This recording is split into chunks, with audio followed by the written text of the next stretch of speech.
அப்பவும் ஜெபம் நடக்கத்தான் செய்யுது. இப்போ குடும்பஸ்தர் ஆகிட்டார். குடும்பஸ்தர் ஆகிட்டாருங்கிறதுக்கு என்ன அர்த்தம் போட்டுருக்குன்னா, மல்லடியாக இருந்தது தன் மனைவிக்காக. அப்போ அவர் கண்டிப்பாக யார்?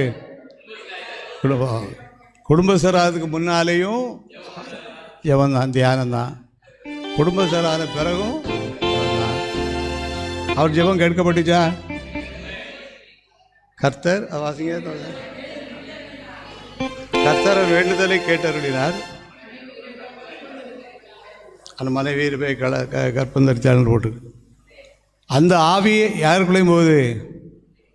ரெபேக்காளுக்குள்ளேயும் போகுது. அங்கே என்ன நடக்கு பாருங்க அடுத்த வசனத்தில். அந்த அம்மாவுக்கு கற்பத்தின் கனிகளை ஆண்டு வச்சுருக்காரு, நம்ம ஜெபிக்க வச்சுருந்த மாதிரி. ஆனால் அங்கே என்ன நடக்குன்னு கேட்டால் அங்கே ஜெபம் நடக்கு.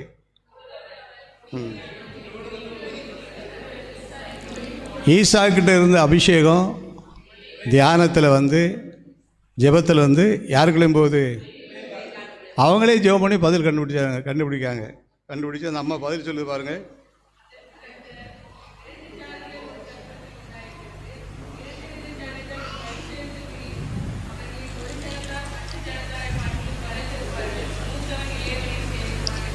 ரெண்டு பிள்ளைகளுடைய நிலைமையை குறித்து ஆண்டு வெளிப்பாடு கொடுக்குறாரு. அப்போ இதெல்லாம் எங்கேருந்து வருது அப்படின்னு சொன்னால் அந்த தியானமும் ஜெபமும் தான். திருமணத்துக்கு முன்னாலே தியானம் பண்ணுறாரு, திருமணத்துக்கு பிறகும் சோர்ந்து போகலை, ஜெபம் பண்ணுறாரு. கர்த்தர் அவரை ஆசீர்வதிச்சார். அப்படி ஆசீர்வதிக்கிறதுனால அவருக்கு எவ்வளோ ஆசீர்வாதம் கிடைச்சிச்சா? 100 மடங்கு ஆசீர்வாதம் கிடைச்சி. இதே போல் நம்ம எப்பொழுதும் தியானம் பண்ணுவோம், எப்பொழுதும் ஜெபம் பண்ணுவோம். ஆண்டவர் நம்ம 100 மடங்கு மேலாக, இடங்கொள்ளாமல் போக மட்டும் மேலாக நம்ம ஆசீர்வதித்து வழிநடத்த தவறால் முடியும். எல்லாரும் ஆண்டவர் நன்றி சொல்லிடுவோம்,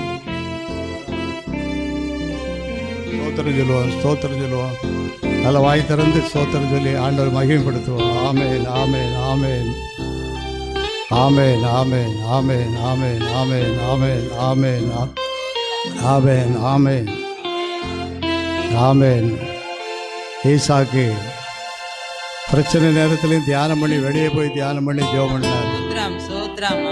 அவருடைய குடும்ப வாழ்க்கையிலையும் கூட குறைபாடுகள் வந்தபோது கர்த்தர் இந்த குறைபாடுகள் எல்லாம் நிறைவேற்றினார்.